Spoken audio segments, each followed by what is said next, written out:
ঝরে পড়া আম দিয়ে খুব সহজেই এই টক মিষ্টি ঝাল আমসত্ত্ব তৈরি করে নেওয়া যায়, তাও মাত্র 2 থেকে 3টি উপকরণে। আসসালামু আলাইকুম everyone, welcome back to my channel. আজ আমি খুবই সহজে আমসত্ত্ব তৈরি করে দেখাবো। এই আমসত্ত্ব তৈরি করতে আম বেছে নিতে হবে তেমন কিছুই না, যে কোনো ধরনের আম দিয়ে আমসত্ত্বটি তৈরি করে নেওয়া যাবে। এখানে আমি কিছু আম কুড়িয়ে নিয়েছি, সেই আমগুলো দিয়ে আমসত্ত্ব তৈরি করে দেখাবো। এখানে আনুমানিক 2 কেজি পরিমাণ আম হবে। দেখুন, এখানে বড় ছোট সব ধরনের আম আমি নিয়েছি, ঝড়ে পড়েছিল, গাছ থেকে কুড়িয়েও নিয়েছি। এখন এই সবগুলো আমকে খোসা ছাড়িয়ে ছোট ছোট টুকরো করে কেটে নিব। এখন আমের এই টুকরোগুলোকে খুব ভালোভাবে ধুয়ে নিব, 2-3 বার পানি পাল্টিয়ে ধুয়ে নিচ্ছি। এখন এই আমের টুকরোগুলোকে সেদ্ধ করে নিব। এর জন্য একটি পাত্রে আমি দিয়ে দিচ্ছি 2 কাপ পরিমাণ পানি। পানির মধ্যে আমের টুকরোগুলোকে দিয়ে দিব।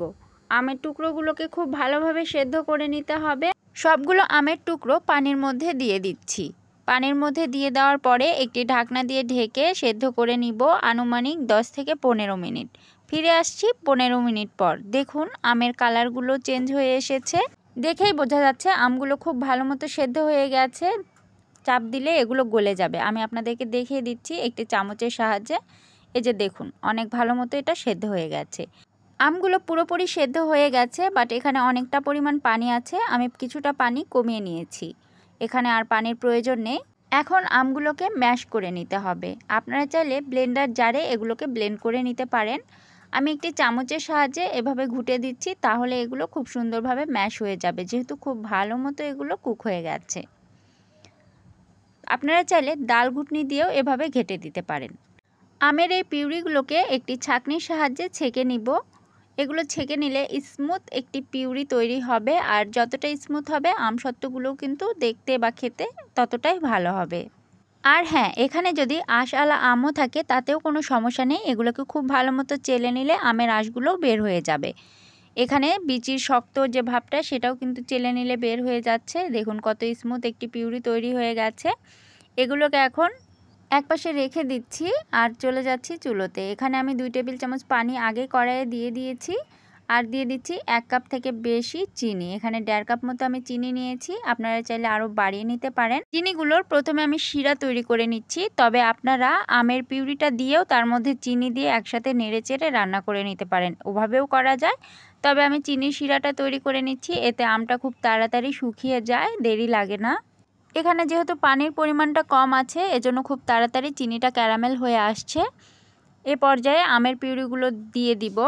আমের পিউরি দিয়ে দেওয়ার পরে 3 থেকে 4 মিনিট নেড়েচেড়ে রান্না করে নিলেই তৈরি হয়ে যাবে। এটা রান্না করতে খুব বেশি সময় লাগে না।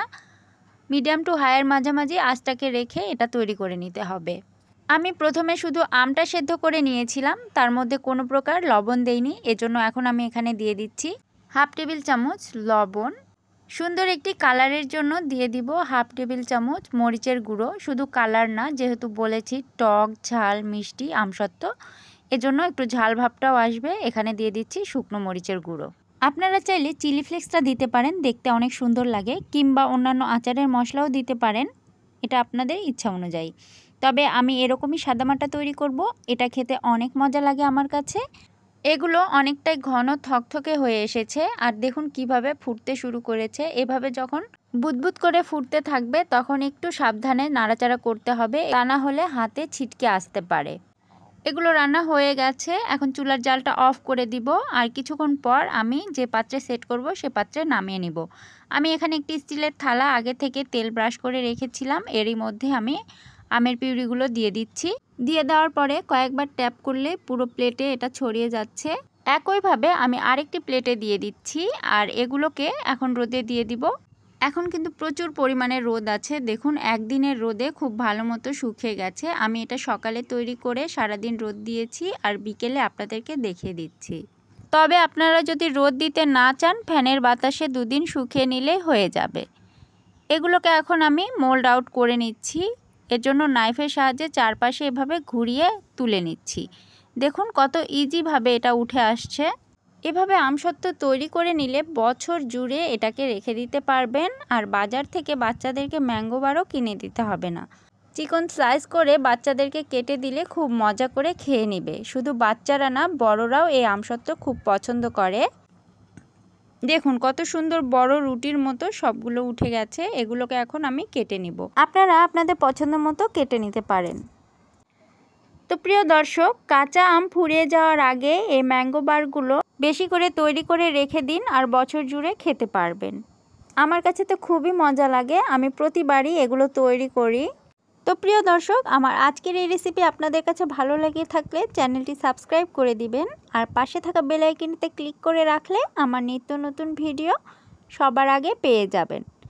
তবে আজ আর কথা বাড়াচ্ছি না, আমি আজকের মতো এখানেই বিদায় নিচ্ছি। পরবর্তীতে নতুন কোনো ভিডিও নিয়ে আবারও হাজির হয়ে যাব। সে পর্যন্ত সবাই ভালো থাকবেন, সুস্থ থাকবেন। আল্লাহ হাফেজ।